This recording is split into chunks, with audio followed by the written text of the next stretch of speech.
Hello students, मैं हूं दिवाकर और आज हम शुरू करने जा रहे हैं 10th की केमिस्ट्री का first chapter that is chemical reactions and equations. तो चैप्टर फर्स्ट है, सब्जेक्ट है साइंस, ब्रांच है केमिस्ट्री और क्लास है 10th।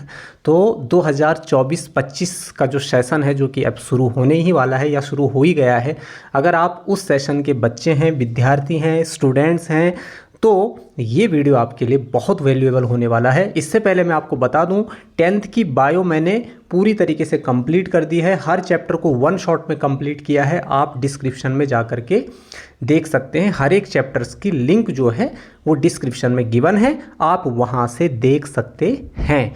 तो केमिस्ट्री केमिस्ट्री केमिस्ट्री केमिस्ट्री यानी स्टडी ऑफ केमिकल्स। जब हम केमिकल की स्टडी करते हैं तो हम उसको बोल देते हैं केमिस्ट्री। ये तो आपको पता ही होगा।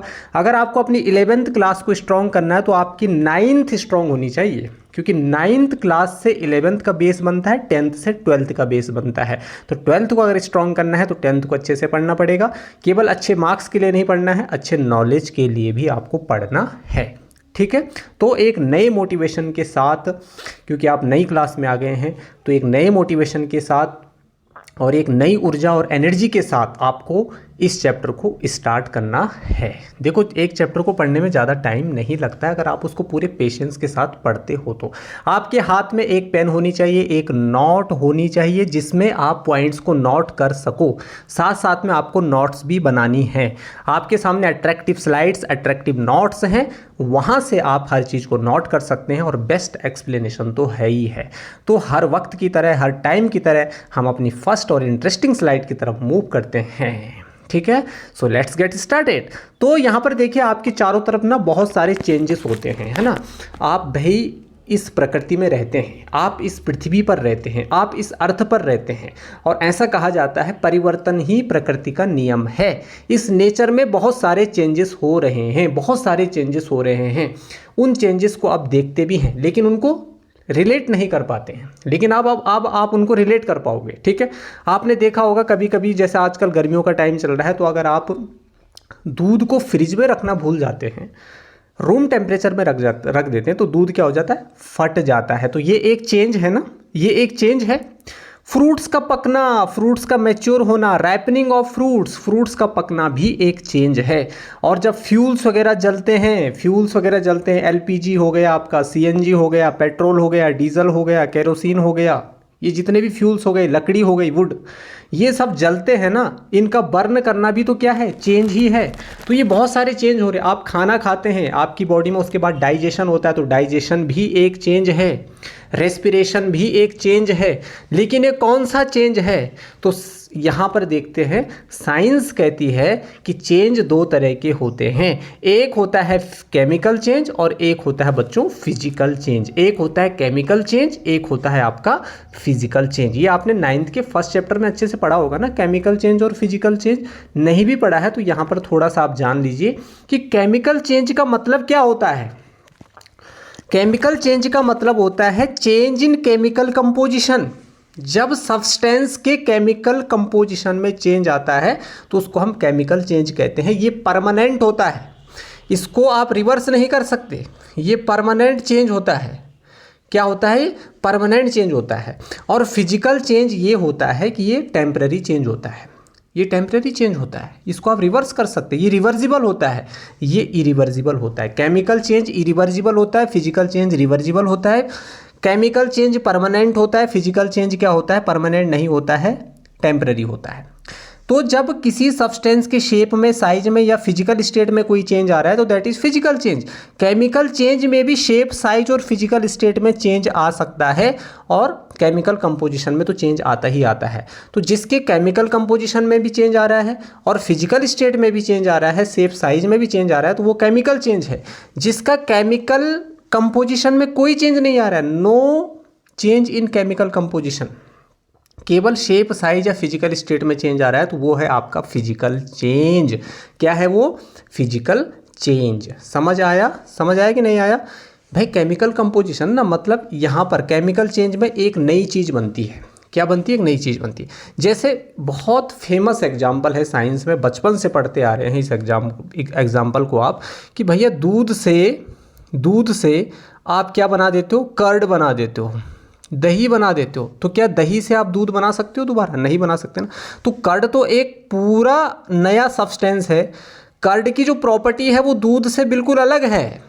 कर्ड की जो प्रॉपर्टी है वो दूध से बिल्कुल अलग है। तो जहाँ पर एक नया सब्सटेंस बन रहा है नई प्रॉपर्टी के साथ, नए गुणों के साथ, नई विशेषताओं के साथ, नए कैरेक्टरिस्टिक्स के साथ, तो उसको हम कहते हैं केमिकल चेंज, फिजिकल चेंज। फिर से मैं फेमस एग्जांपल को दे देता हूँ। आप देख तो आइस, अभी आगे भी बहुत सारे एग्जांपल मिलेंगे आपको। आइस बर्फ़ को जब आप मेल्ट करते हो तो क्या बनता है भैया?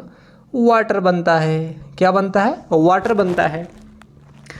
अब बताओ, यहाँ पर तो केवल फिजिकल स्टेट में चेंज आया ना, यहाँ पर केमिकल कंपोजिशन में कोई चेंज नहीं आया। आइस में भी वाटर के ही मॉलिक्यूल है, H2O ही है, और वाटर में भी H2O ही है। बस आइस सॉलिड स्टेट में है, वाटर लिक्विड स्टेट में है।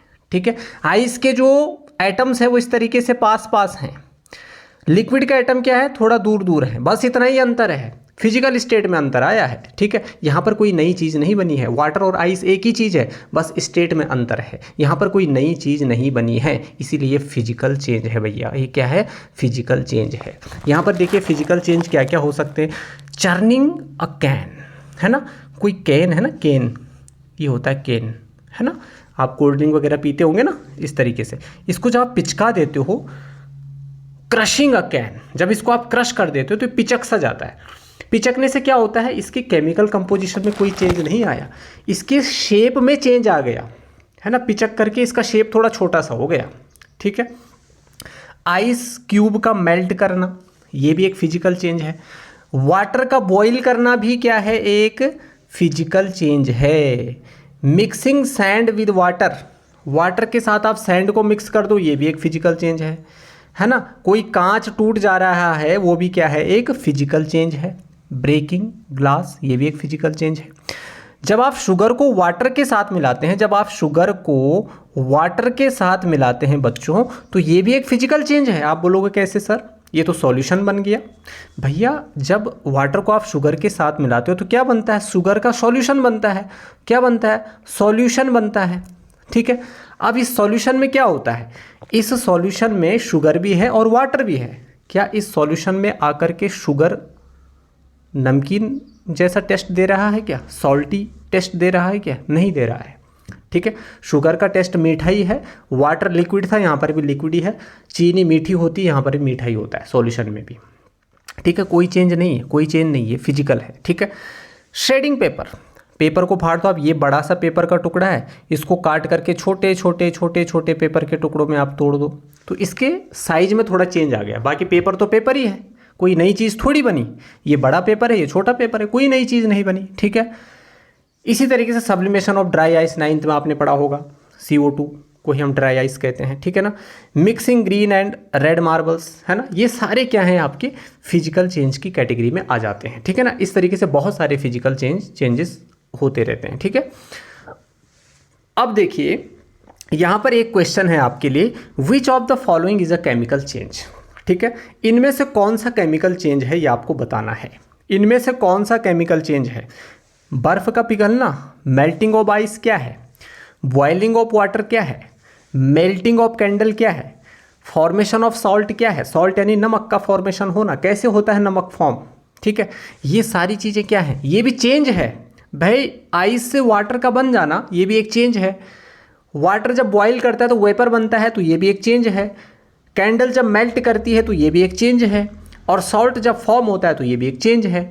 तो ये सारे कौन से चेंज है, एक फिजिकल चेंज है तो एक केमिकल चेंज है। तो यहाँ पर देखिए आप, यहाँ पर देखिए मेल्टिंग ऑफ आइस क्या है, ये एक फिजिकल चेंज है। ये एक क्या है, फिजिकल चेंज है। क्यों है सर फिजिकल चेंज, जो आइस के एटम्स होते हैं वो इस तरीके से मॉलिक्यूल्स जो होते हैं, क्योंकि ये सॉलिड होता है ना, तो ये इसके मॉलिक्यूल्स पास पास होते हैं, इसमें इंटरमॉलिक्यूलर स्पेस कम होता है। लेकिन जब ये वाटर बनता है तो इसका मॉलिक्यूल थोड़ा दूर दूर हो जाता है। बस इतना ही फ़र्क है, इतना ही फ़र्क पड़ा। बाकी वाटर H2O आइस में भी है और वाटर में भी है जब वो लिक्विड स्टेट में है। तो ठीक है, तो ये पहला वाला फिजिकल चेंज है, तो ये तो इसका आंसर नहीं हो सकता। बॉइलिंग ऑफ वाटर, वाटर के मॉलिक्यूल इधर है, इतने हैं, लेकिन जब ये गैस बना, वेपर बना, तो इसके मॉलिक्यूल्स थोड़ा दूर दूर हो गए। दूर दूर हो गए, इतना ही अंदर आया, ठीक है। तो ये भी एक फिजिकल चेंज है। कैंडल जब मेल्ट करती है तो ये भी एक फिजिकल चेंज है ना, सॉलिड से लिक्विड बन रहा है, ठीक है। तो ये भी एक फिजिकल चेंज है। तो मेल्टिंग ऑफ कैंडल एक फिजिकल चेंज है, लेकिन बर्निंग ऑफ कैंडल एक केमिकल चेंज है। इसको मैं अभी बताऊंगा आपको, ठीक है।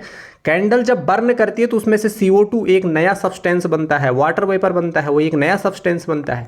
लेकिन जब मेल्टिंग की बात करते हैं तो वो फिजिकल चेंज है, और जब कैंडल की बर्निंग की बात करते हैं तो वो एक केमिकल चेंज है, ठीक है।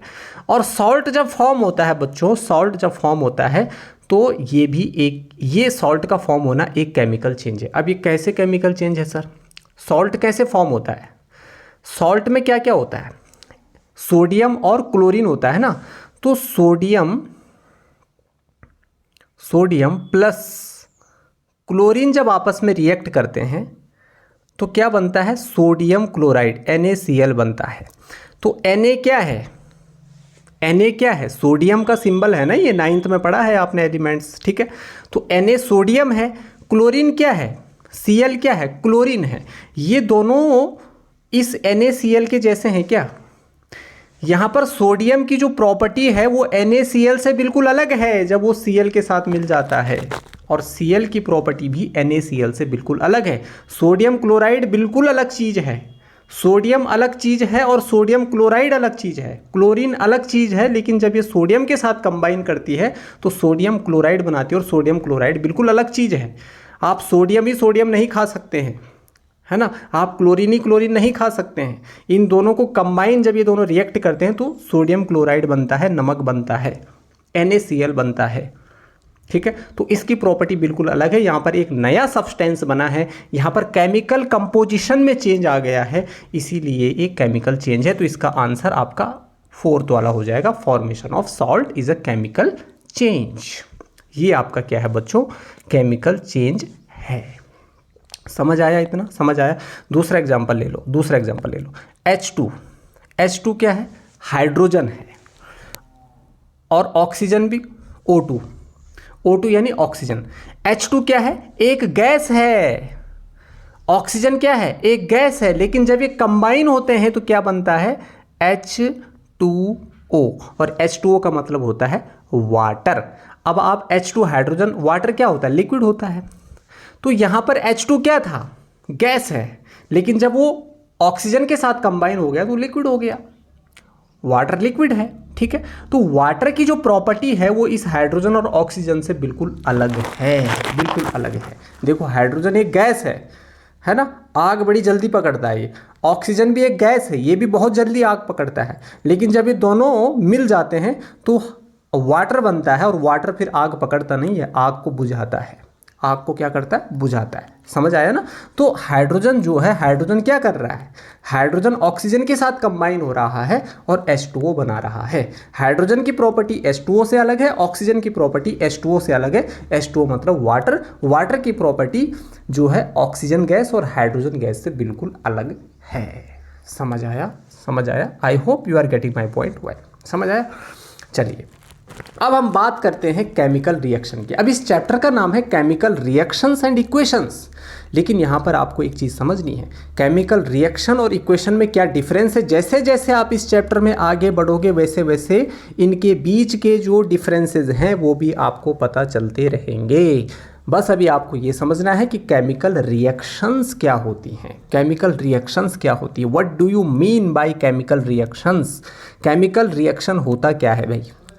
तो केमिकल रिएक्शन ऐसी प्रोसेसेस होती हैं जिनमें एक नया सब्सटेंस बनता है नई प्रॉपर्टी के साथ। बहुत अच्छी बात, बहुत अच्छी बात। एक चीज़ और समझ लो, मैं शुरू से बोलता आ रहा हूँ change change change, physical change chemical change, physical change chemical change. तो इस अर्थ पर जितने भी केमिकल चेंज हो रहे हैं, चाहे आप उनको लेबोरेटरी में कर रहे हो, चाहे वो नेचुरली हो रहे हैं, उनको हम कहते हैं केमिकल रिएक्शन। जितने भी केमिकल चेंजेस हैं उन सबको क्या बोलते हैं? केमिकल रिएक्शन बोलते हैं। जब केमिकल चेंज आता है ना किसी सब्सटेंस में तो हम बोलते हैं chemical reactions are taking place.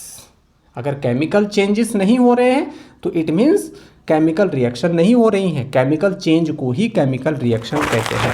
तो केमिकल रिएक्शन मतलब ऐसी प्रोसेसेस जिनमें एक नया सब्सटेंस बन रहा है। Chemical reactions are the processes in which new substances with new properties are formed, जिसमें नया सब्सटेंस बन रहा है नई प्रॉपर्टी के साथ, नए गुणों के साथ, नई विशेषताओं के साथ, उसको हम क्या बोलते हैं? केमिकल रिएक्शंस कहते हैं। समझ आया?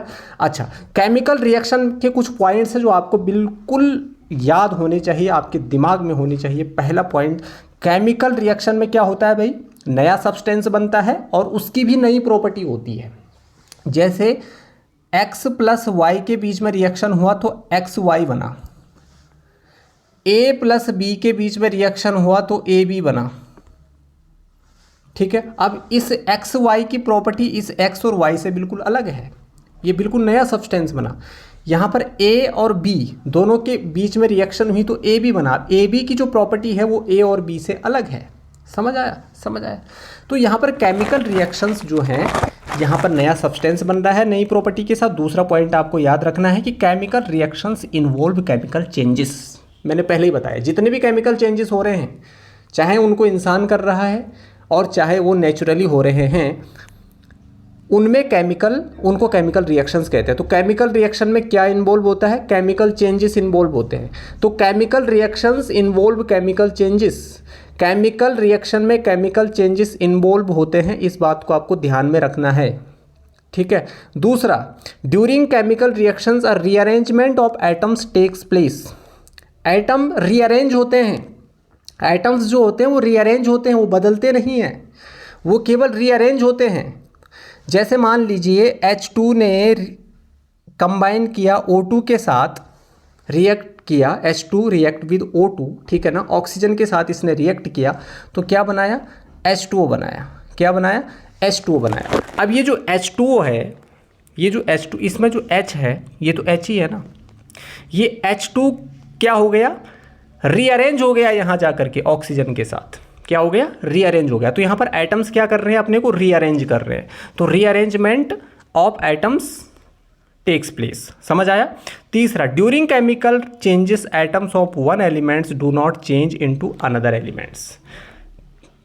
भाई एक तरफ हाइड्रोजन है, एक तरफ ऑक्सीजन है और आगे क्या बना? H2O बना। ठीक है, तो H2O में भी हाइड्रोजन है। ठीक है भाई, एक तरफ H2 है और एक तरफ O2 है, दोनों के बीच में रिएक्शन हुआ तो H2O। सर आप एक ही एग्जांपल को क्यों दे रहे हो बार बार? क्योंकि ये इजी टू अंडरस्टैंड है। समझ आया ना? मैं यहाँ पर अभी थोड़ा सा कॉन्सेप्ट आपको समझा रहा हूँ, इसीलिए मैं छोटा सा एग्जांपल आपको दे रहा हूँ। देखो यहाँ पर हाइड्रोजन है, आगे बहुत बड़े बड़े एग्जांपल आएंगे, अभी टेंशन मत लीजिए।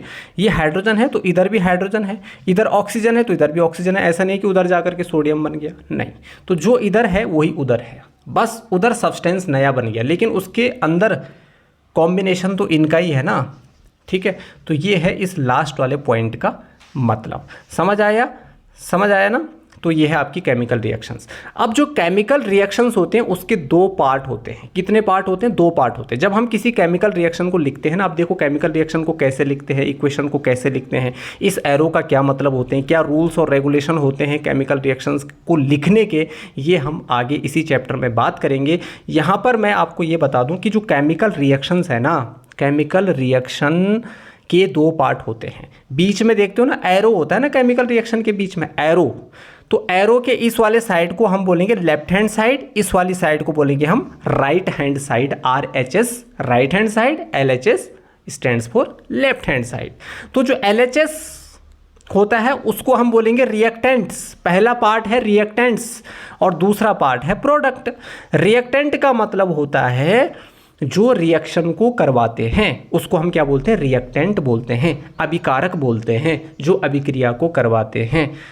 और प्रोडक्ट, जब रिएक्टेंट रिएक्ट करते हैं तो जो चीज़ बनती है, जो चीज़ प्रोड्यूस होती है उसको हम प्रोडक्ट कहते हैं। जो चीज़ उत्पादित होती है उसको हम उत्पाद कहते हैं, यानी प्रोडक्ट कहते हैं। समझ आया ना? तो रिएक्टेंट के बीच में रिएक्शन होती है तो जो प्रोड्यूस होने वाली चीज़ है उसको हम प्रोडक्ट बोलते हैं। तो there are two types of chemical reaction, first one is reactants and second one is product. पहला है रिएक्टेंट, दूसरा है आपका प्रोडक्ट। जैसे यहाँ पर देखिए हाइड्रोजन ने ऑक्सीजन के साथ रिएक्शन की, तो क्या बना बच्चों, वाटर बना। फिर से वही एग्जाम्पल सर, बिल्कुल वही एग्जाम्पल दूंगा। हाइड्रोजन ने ऑक्सीजन के साथ रिएक्ट किया तो क्या बना, वाटर बना। तो यहाँ पर हाइड्रोजन और ऑक्सीजन ये दोनों क्या हैं, रिएक्टेंट हैं। ये दोनों रिएक्टेंट हैं क्योंकि ये रिएक्शन में भाग ले रहे हैं, रिएक्शन में टेक पार्ट कर रहे हैं, ठीक है ना। तो रिएक्शन में भाग लेने वाली जो सब्सटेंस हैं, रिएक्शन कराने वाले जो सब्सटेंस हैं, उनको हम रिएक्टेंट कहेंगे। तो यहाँ पर हाइड्रोजन और ऑक्सीजन मतलब LHS में जो चीज़ें होती है वो रिएक्टेंट हैं, और RHS यानी राइट हैंड साइड में जो चीज़ें होती हैं वो प्रोडक्ट है। तो यहाँ पर वाटर क्या हो, प्रोड्यूस हुआ, तो ये प्रोडक्ट हो गया, इनका क्या हो गया, ये प्रोडक्ट हो गया। समझ आया ना। यहाँ पर और अच्छे से समझाता हूँ। जैसे Na+Cl है तो क्या बना बच्चों, NaCl, ठीक है। तो यहाँ पर Na और Cl क्या है, आपके रिएक्टेंट हैं, और NaCl यहाँ पर क्या हो जाएगा, प्रोडक्ट हो जाएगा, ठीक है ना, प्रोडक्ट हो जाएगा, ठीक है। इसी तरीके से C+O2 दोनों कंबाइन किए तो क्या बना, CO2 बना, ठीक है। H2+O2 दोनों कंबाइन किए तो क्या बना, H2O बना, ठीक है। तो ये जो एरो के इस साइड आप देख रहे हैं, एरो के इस साइड जो आप देख रहे हो, ये वाले साइड ये हैं आपकी रिएक्टेंट, और इस वाले साइड में जितनी भी चीज़ें बनी हैं ये सब क्या हैं, प्रोडक्ट हैं। तो रिएक्टेंट क्या हो गए, जो रिएक्शन को करवाते हैं, जो रिएक्ट करते हैं वो रिएक्टेंट, जो प्रोड्यूस होते हैं वो प्रोडक्ट, जो केमिकल रिएक्शन का रिजल्ट होता है वो प्रोडक्ट होता है, वो प्रोडक्ट होता है। जैसे Mg+O2, मैग्नीशियम जब ऑक्सीजन के साथ रिएक्ट करता है तो क्या बनता है, मैग्नीशियम ऑक्साइड, MgO। समझ आया, समझ आया, ठीक है ना। तो Mg+O2 MgO, ठीक है। तो ये जो MgO है, मैग्नीशियम ऑक्साइड है, ये क्या है, ये आपका प्रोडक्ट है, और ये Mg और O2 जो है ये आपके क्या हैं, ये आपके रिएक्टेंट्स हैं, ये आपके रिएक्टेंट्स हैं। तो जब रिएक्टेंट रिएक्ट करते हैं तो क्या बनता है, प्रोडक्ट बनता है, ठीक है, प्रोडक्ट बनता है। समझ आया, ठीक है। अब रिएक्टेंट क्या है सर, इसकी डेफिनेशन भी बता दीजिए। रिएक्टेंट मतलब हो गया the substances which take part, ठीक है, ये इसको आप सब्सटेंस लिख लीजिए, ठीक है, सब्सटेंस, ठीक है। तो the substances which take part in a chemical reaction are called reactant. जो केमिकल रिएक्शन में टेक पार्ट करते हैं, भाग लेते हैं, उनको हम क्या बोलेंगे, रिएक्टेंट्स बोलेंगे। प्रोडक्ट क्या हो गया, new substances produced as a result of chemical reaction are called product. जो केमिकल रिएक्शन के बाद बनने वाली चीज़ें हैं, जब केमिकल रिएक्शन हो जाती है तो जो उसका रिजल्ट निकलता है, जो चीज़ प्रोड्यूस होती है, उसको हम क्या बोल दे रहे हैं, प्रोडक्ट बोल दे रहे हैं। तो आई होप आप रिएक्टेंट और प्रोडक्ट के कॉन्सेप्ट को बहुत अच्छे से समझ गए होंगे। ये केमिकल रिएक्शन के दो पार्ट होते हैं, रिएक्टेंट और प्रोडक्ट। अच्छा, activity 1.1 NCERT NCERT NCERT NCERT बहुत इंपॉर्टेंट चीज़ें हैं ये। एक्टिविटी बेस्ड क्वेश्चन भी आते हैं, ऐसा नहीं है कि आपने कोई क्वेश्चन इधर उधर से रट दिए और उनको पढ़ के चले गए एग्जाम में, नहीं, कंसेप्चुअल बेस्ड क्वेश्चन भी आते हैं, ठीक है, एक्टिविटी बेस्ड क्वेश्चन भी आते हैं। एक्टिविटी से भी मैं बहुत सारे क्वेश्चंस बता दूंगा आपको, जहाँ जहाँ से पूछे गए हैं PYQ में, ठीक है ना, प्रीवियस ईयर क्वेश्चंस में, ठीक। तो यहाँ पर देखिए एक्टिविटी 1.1 क्या कह रही है। एक्टिविटी 1.1 को हम थोड़ा करें, ठीक है। कैसे करना है आपको इसको, इसमें आपको एक कॉशन लेना है, एक प्रिकॉशन लेना है। This activity needs the teachers assistance, है ना, टीचर्स असिस्टेंस की नीड है भाई इस एक्टिविटी को, ठीक है ना। अंडर सुपरविजन ऑफ टीचर आपको इस एक्टिविटी को करना है, नहीं तो खतरनाक हो सकती है। It would be better if students wear suitable eye glasses. आपको चश्मे वगैरह पहन लेने हैं इस एक्टिविटी को करते टाइम, ठीक है। तो ये एक्टिविटी क्या है, एक मैग्नीशियम रिबन को आपको लेना है 3 से 4 सेंटीमीटर लॉन्ग, और उसको रब करना है सैंड पेपर से। उसको सैंड पेपर से रब क्यों करना है, ये क्वेश्चन भी आया हुआ है, इसका आंसर भी मैं अभी आपको बताता हूँ, ठीक है।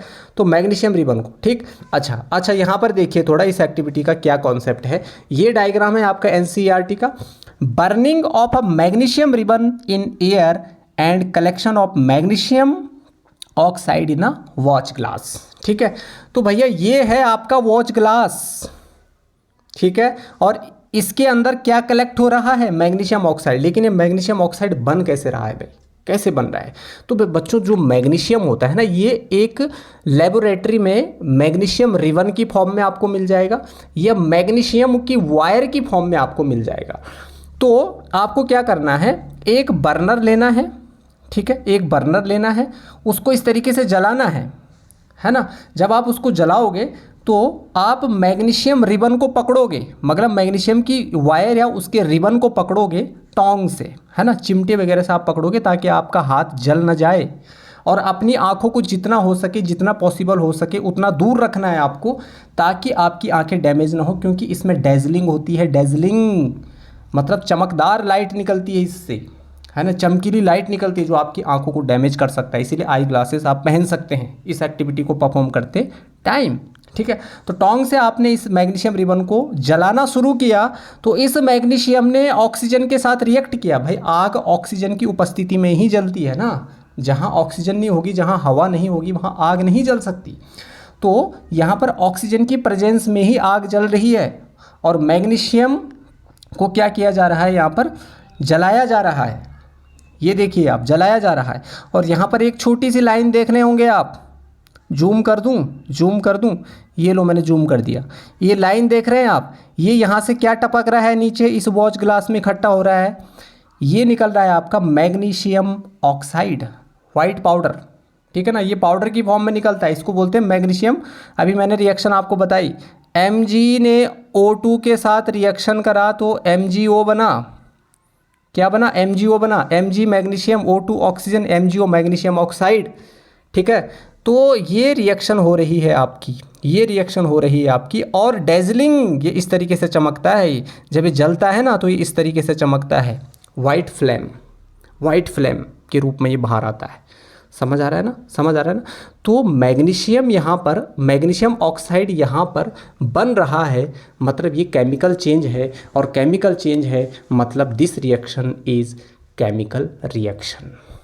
केमिकल चेंज है मतलब ये क्या है, आपकी केमिकल रिएक्शन है, ठीक है। तो ये है आपकी एक्टिविटी। क्या ऑब्जर्व किया आपने, क्या ऑब्जर्व किया आपने कि जब आपने मैग्नीशियम रिबन को जलाना शुरू किया तो मैग्नीशियम ऑक्साइड इकट्ठा हुआ आपके वॉच ग्लास में, आपकी कटोरी में, आपकी कंटेनर में, ठीक है। और जब वो इकट्ठा हुआ तो वो आपका क्या बना, प्रोडक्ट बना। मैग्नीशियम ऑक्साइड आपका प्रोडक्ट बना। मैग्नीशियम और ऑक्सीजन आपके रिएक्टेंट है, मैग्नीशियम ऑक्साइड आपका प्रोडक्ट है, प्रोड्यूस हुआ, ठीक है। तो ये इस केमिकल रिएक्शन का रिजल्ट बना। तो burning of magnesium ribbon in air and collection of magnesium oxide in a watch glass, ठीक है। ये आपका फ्लेम की तरह जलता है, डेजलिंग इसको बोलते हैं, ब्राइट लाइट, है ना, वेरी ब्राइट, डेजलिंग मतलब वेरी ब्राइट, वाइट लाइट, ठीक है ना, वाइट लाइट की तरह जलता है। इसीलिए आंखों को इसमें बचाना चाहिए आपको, है ना, आई ग्लासेस वगैरह पहनकर करना है इसको। तो वह ना, magnesium ribbon is heated, it burns in air with a dazzling white flame to form a white powder called magnesium oxide. तो मैग्नीशियम ऑक्साइड एक वाइट पाउडर होता है, क्या होता है, एक वाइट पाउडर होता है। और ये ना, इसका जो कलर होता है उसको हम बोलते हैं सिल्वरी वाइट मेटल होती है। जो मैग्नीशियम होती है ये सिल्वरी वाइट मेटल होती है, सिल्वरी वाइट मेटल होती है। ये पॉइंट भी आपको याद रखना है, ठीक है ना। और ये लेबोरेटरी में किस फॉर्म में होता है, मैग्नीशियम रिबन और मैग्नीशियम वायर की फॉर्म में होता है। कौन, मैग्नीशियम, ठीक है। तो actually on heating magnesium combine, जब मैग्नीशियम को हमने हीट किया तो इसने किसके साथ कंबाइन करा, ऑक्सीजन के साथ कंबाइन किया और क्या बनाया, मैग्नीशियम ऑक्साइड बनाया। Point to be noted, point to be noted, क्या पॉइंट आपको नोट करना है, मैं पहले ही बता चुका हूँ। Precaution, dazzling very bright white light given out during the burning of magnesium ribbon is harmful to the eyes, आपकी आंखों के लिए बहुत डेंजरस है। So we need to wear suitable eye glasses while performing this activity. इस activity को perform करते time आपको आई ग्लासेस पहनने हैं या फिर अपनी आंखों को बहुत दूर रखना है, ठीक है। तो आई ग्लासेस पहनना बहुत आसान होगा और बहुत सुरक्षित होगा एज़ कम्पेयर टू बिना आई ग्लासेस के अगर आप करोगे तो, ठीक है। तो ये सारी चीज़ें इसके अंदर आ गई। अच्छा, यहाँ पर ये आपकी रिएक्शन आ गई है, कई बार लिख चुका हूँ मैं। अच्छा, ये 2 लगा रखा है सर आपने, यहाँ पर भी 2 लगा रखा है, इसका क्या कॉन्सेप्ट है, भाई जब हम केमिकल इक्वेशन को बैलेंस करना सीखेंगे ना इसी चैप्टर में, तब आपको पता चलेगा ये 2 का क्या कॉन्सेप्ट है। कहीं पर 3 भी लगता है, 4 भी लगता है, 6 भी लगता है, 8 भी लगता है। तो जब मैग्नीशियम ऑक्सीजन के साथ रिएक्ट, अच्छा ये दोनों क्या है, रिएक्टेंट है, ये क्या है आपका प्रोडक्ट है, तो मैग्नीशियम ऑक्साइड बनता है। Mg ने O2 के साथ रिएक्ट किया तो MgO बना, ठीक है ना। यहाँ पर नोट करने वाली चीज़ क्या है, मैं पहले ही बता चुका हूँ, मैग्नीशियम क्या है, सिल्वरी वाइट मेटल। समझ आया, गुड। अब यहाँ पर important question, why magnesium ribbon is cleaned by rubbing with the sand paper.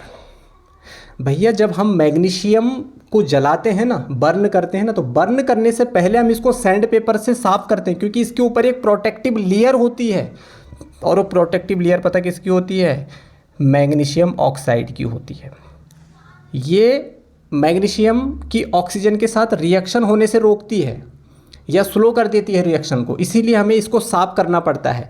That's why we need to clean the magnesium ribbon before burning it. तो magnesium is an extremely reactive metal, बहुत reactive metal होती है ये।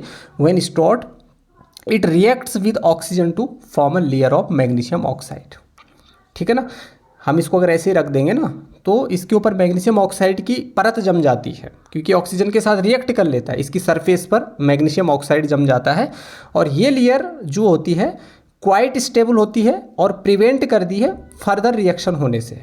Magnesium की oxygen के साथ अगर हम रिएक्शन करवाना चाहते हैं तो हम इसको सैंड पेपर से साफ क्यों कर रहे हैं, क्यों कर रहे हैं हम इसको सैंड पेपर से साफ, ताकि प्रोटेक्टिव लेयर साफ हो जाए, हट जाए, और हम इजीली मैग्नीशियम की ऑक्सीजन के साथ रिएक्शन करवा सकें। बस ये है इस क्वेश्चन का आंसर, ठीक है, लिख लेना आप यहाँ से, ठीक, ये आंसर हो गया, 2 नंबर का आ सकता है।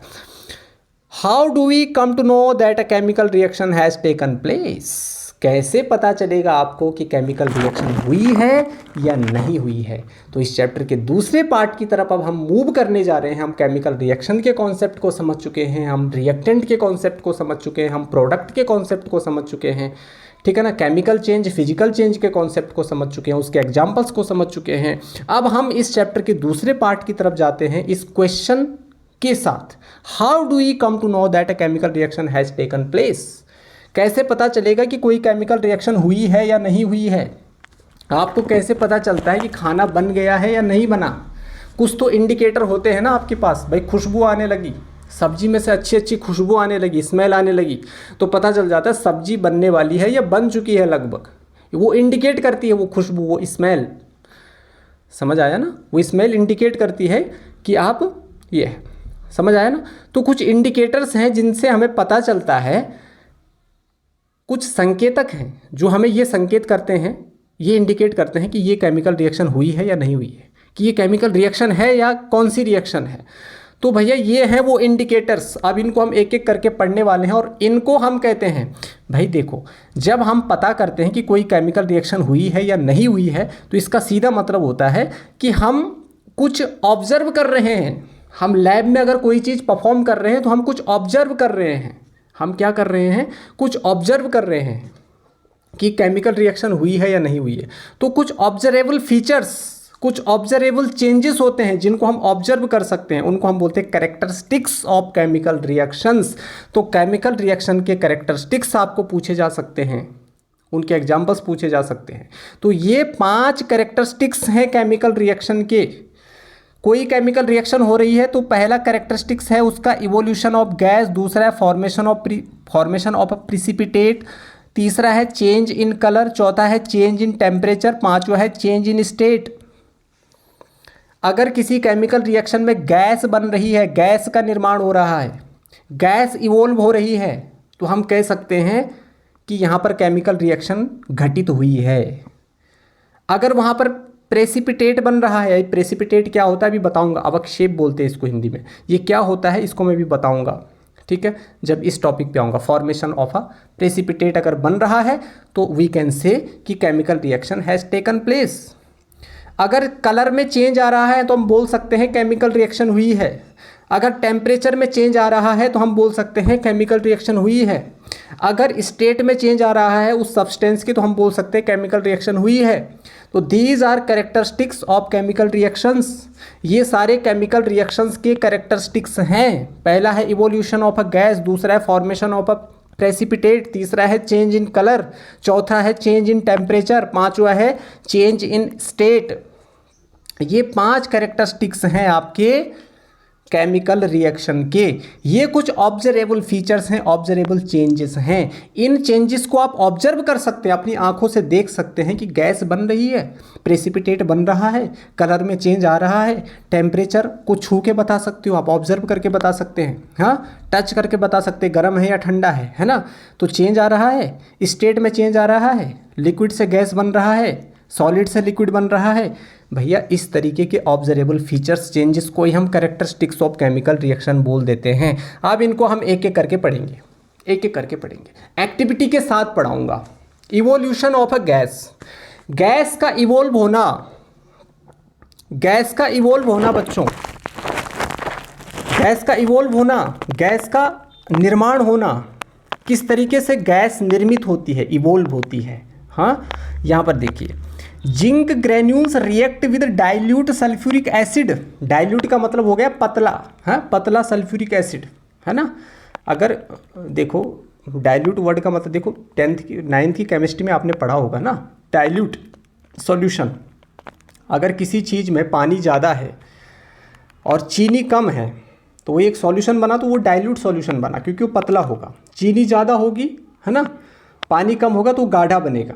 वो क्या बनेगा, गाढ़ा बनेगा, ठीक है। तो यहाँ पर डाइल्यूट पतले की बात हो रही है। डाइल्यूट सल्फ्यूरिक एसिड, देखो कितनी बेसिक बात बताई मैंने, आई होप आपने 9th में देखा होगा ये सब चीज़ें, ठीक है।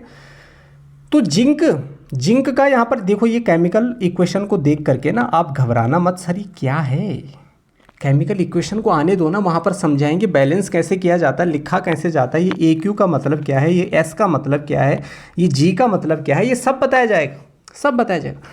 तो यहाँ पर जिंक, S का मतलब सॉलिड स्टेट में है, H2SO4 मतलब एक्वस। जब आप किसी सॉल्यूशन में पानी डाल देते हो तो एक्वस सॉल्यूशन बन जाता है। एक्वस मतलब उसमें पानी है।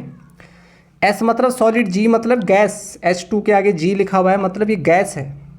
ZnSO4 zinc sulphate, H2SO4 sulphuric acid, अम्ल, एसिड का किंग है, king of the acids.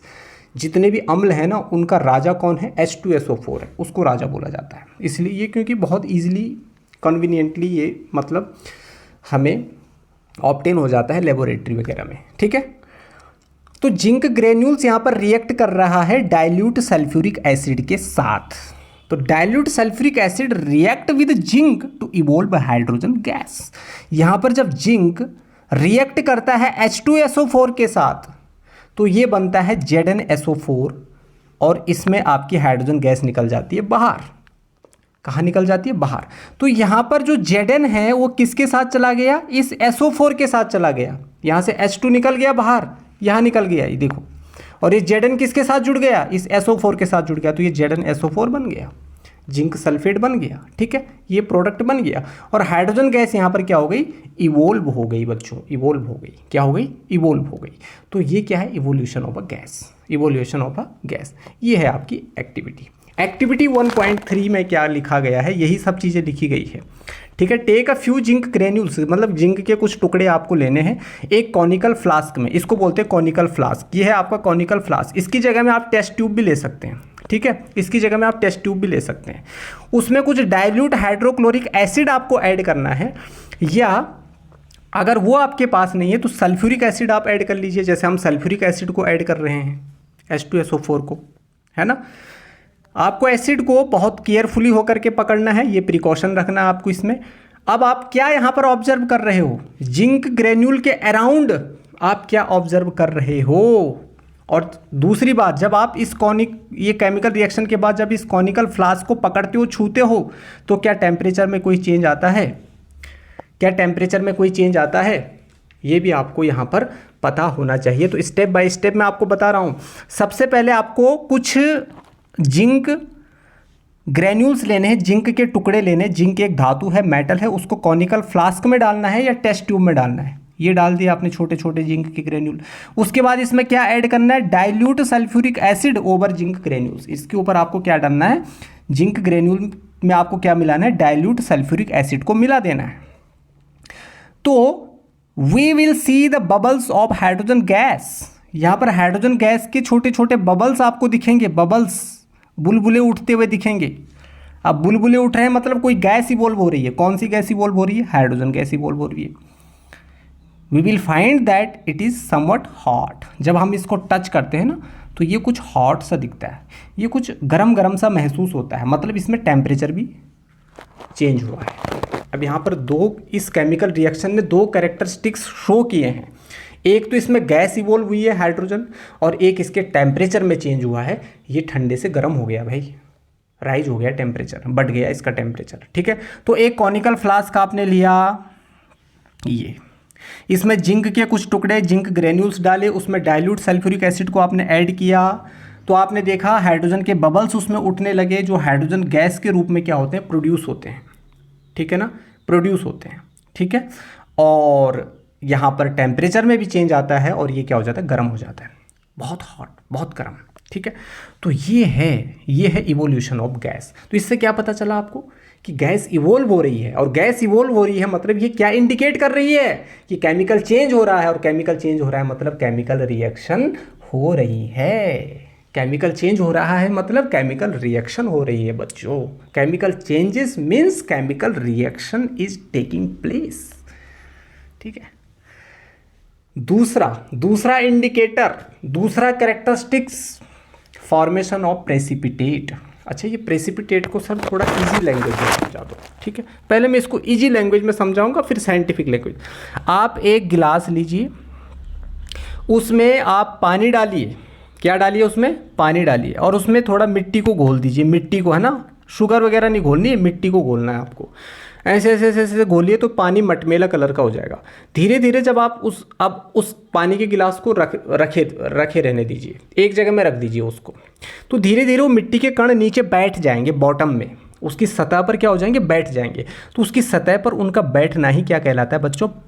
Precipitate कहलाता है। वो क्या बन गया? उसका प्रेसिपिटेट बन गया, नीचे बॉटम में सेटल डाउन हो गया, वो प्रेसिपिटेट है। तो precipitate is the insoluble solid with settles down after the completion of the chemical reaction. जब केमिकल रिएक्शन पूरी हो जाती है तो कुछ सॉलिड होता है जो इनसॉल्युबल होता है, जो वाटर में घुल नहीं पाता है, वो वाटर के नीचे बैठ जाता है, सेटल डाउन हो जाता है, उसको हम बोलते हैं प्रेसिपिटेट। अब यहां पर क्या है? यहां पर एक रिएक्शन हो रही है। पोटेशियम आयोडाइड KI ने यहां पर रिएक्शन करा लेड नाइट्रेट के साथ। किसके साथ? लेड नाइट्रेट के साथ। Pb मतलब लेड, NO3 मतलब नाइट्रेट। लेड नाइट्रेट के साथ इसने रिएक्ट किया तो क्या बनाया? Potassium nitrate. यहां पर K किसके साथ चला गया? इस NO3 के साथ चला गया, तो पोटेशियम नाइट्रेट बनाया इसने। और प्लस जो ये लेड था, ये लेड नीचे सेटल हो गया। लेड क्या हो गया? लेड आयोडाइड यहाँ पर क्या हो गया? नीचे सेटल। ये Pb किसके साथ आ गया? इस I के साथ आ गया। ये यहाँ पर डिस्प्लेसमेंट रिएक्शन हो रही है ना, आगे मैं बताऊंगा। Combination reaction, decomposition reaction, displacement reaction, double displacement reactions, neutralisation reaction, oxidation reaction, reduction reaction, exothermic reaction, endothermic reaction, ये सारी चीज़ें मैं भी पढ़ाऊंगा आपको। इसी चैप्टर में है ये सारी रिएक्शन, क्योंकि चैप्टर का नाम ही है केमिकल रिएक्शंस एंड इक्वेशंस। तो यहाँ पर पोटेशियम आयोडाइड ने किसके साथ रिएक्ट किया? लेड नाइट्रेट के साथ रिएक्ट किया, तो पोटेशियम नाइट्रेट बना और लेड आयोडाइड का प्रेसिपिटेट बन गया। ये देखिए इस तरीके से बनता है ये lead iodide. Lead nitrate solution में हमने क्या ऐड किया? पोटेशियम आयोडाइड ऐड किया, तो येलो प्रेसिपिटेट बना, येलो प्रेसिपिटेट बना। और ये येलो प्रेसिपिटेट क्या है आपका? ये वाला है लेड आयोडाइड। ठीक है, तो यहाँ पर देखिए yellow precipitate of lead iodide. ठीक है, ये आपका नीचे जमा हो गया क्योंकि ये इनसॉल्युबल सॉलिड है, नीचे की तरफ बैठ गया ये। ठीक है, तो ये प्रेसिपिटेट हो गया, तो ये फॉर्मेशन ऑफ प्रेसिपिटेट। तो फॉर्मेशन ऑफ प्रेसिपिटेट अगर हो रहा है तो we can say chemical reaction has taken place. यहाँ पर केमिकल रिएक्शन हुई है। ठीक है, तो with the help of these indicators we can easily say that whether chemical reaction has taken place और नॉट। केमिकल रिएक्शन हुई है नहीं हुई है, हम इन इंडिकेटर्स के थ्रू बता सकते हैं। चेंज इन कलर में अगर चेंज आ रहा है तो हम बोल सकते हैं केमिकल रिएक्शन हुई है। पोटेशियम डाइक्रोमेट ऑरेंज कलर का होता है। कौन से कलर का होता है? ऑरेंज कलर का होता है। पोटेशियम डाइक्रोमेट ऑरेंज कलर का होता है, देख लीजिए।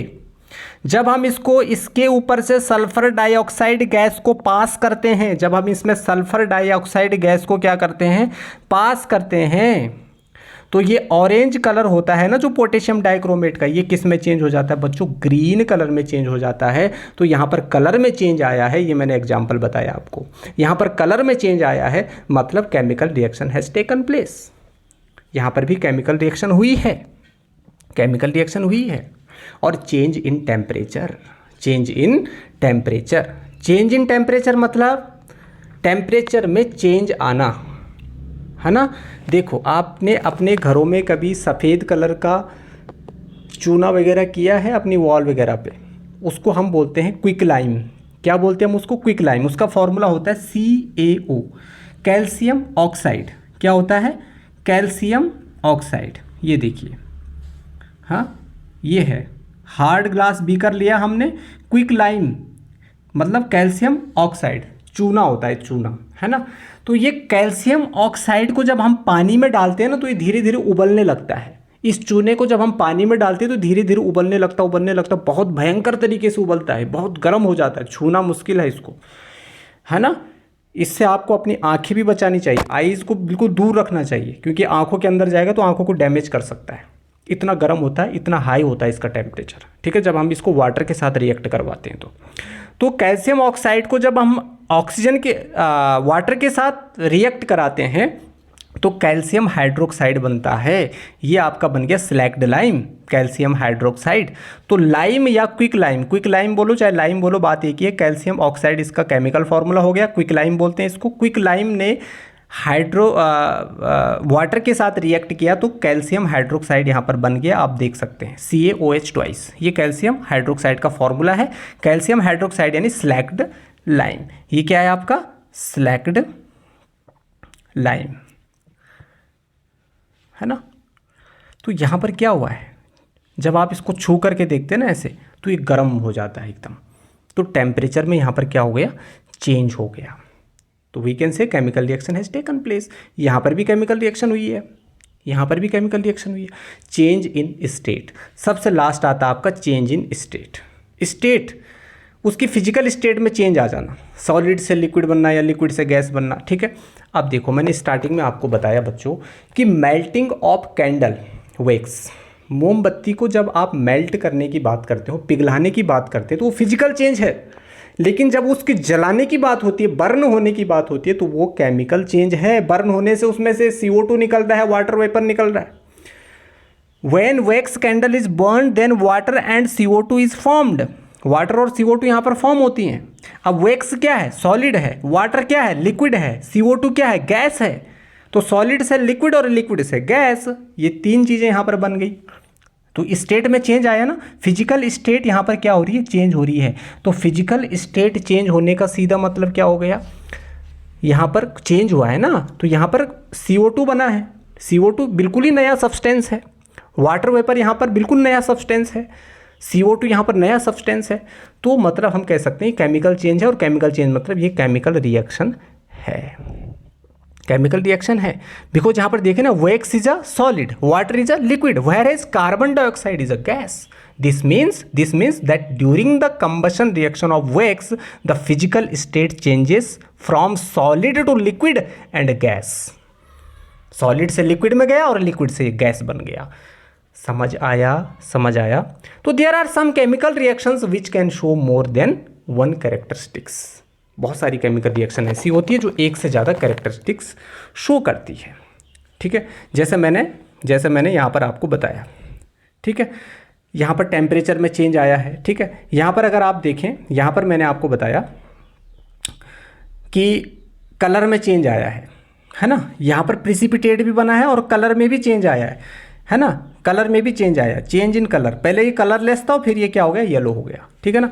तो इस तरीके से एक से ज़्यादा कैरेक्टरिस्टिक्स भी ये क्या कर सकते हैं, शो कर सकते हैं। समझ आया। और अगला है आपका केमिकल इक्वेशन, लेकिन हम इसको नेक्स्ट पार्ट में कवर करेंगे। आज के लिए हम इतना ही रखते हैं। इससे पहले मैं आपको बता दूं, बायो का पूरा सेक्शन मैं कंप्लीट कर चुका हूं, लिंक आपको डिस्क्रिप्शन में गिवन है। और अगर आप चैनल को विजिट करते हैं तो सबकी अलग अलग प्लेलिस्ट बनी हुई है 10th की केमिस्ट्री की प्लेलिस्ट अलग मिल जाएगी, बायो की प्लेलिस्ट आपको अलग मिल जाएगी, और जब फिजिक्स शुरू करूँगा तो उसकी प्लेलिस्ट अलग बन जाएगी। तो बायो की दो प्लेलिस्ट आपको मिल जाएगी। एक में मैंने पार्ट्स में पढ़ाया है, तो अगर आप पार्ट्स में पढ़ना चाहते हो, आपके पास टाइम कम है, तो आप पार्ट्स में पढ़ सकते हैं। अगर आप वन शॉट देखना चाहते हो, फुल चैप्टर देखना चाहते हो, तो वो भी अवेलेबल है। सब चीज़ें अवेलेबल करा दी है मैंने आपके लिए, ठीक है। तो आप प्लेलिस्ट से देख सकते हैं, या डिस्क्रिप्शन में मैं लिंक यहाँ पर दे दूंगा, वहाँ पर गिवन आपको मिल जाएंगी ये, तो वहाँ से भी आप इसको देख सकते हैं। तो केमिकल इक्वेशन के सफ़र से हम आगे की तरफ अब बढ़ेंगे नेक्स्ट वीडियो में, फ्रेश वीडियो में, ठीक है ना। तब तक आप अपनी पढ़ाई करते रहिए, जितना मैंने पढ़ाया उसको रिवाइज करते रहिए, क्योंकि रिवीजन से ही आपकी अच्छी डिवीज़न बनेगी। एक बार पढ़ने से कुछ नहीं होगा। अगर आप रिवीजन नहीं करोगे तो अच्छी डिवीज़न नहीं मिलेगी आपको। अगर रिवीजन करते रहोगे, रिवीजन करते रहोगे, रिवीजन करते रहोगे, तो you can get fantastic division from revision. Division से ही आपको, रिवीजन से ही आपको डिवीज़न मिलेगी। समझ आया? तो आज की वीडियो को देखने के लिए आपको बहुत बहुत शुक्रिया, बहुत बहुत धन्यवाद। Thanks for watching today's video. मिलते हैं हम नेक्स्ट वीडियो में। Thanks for watching.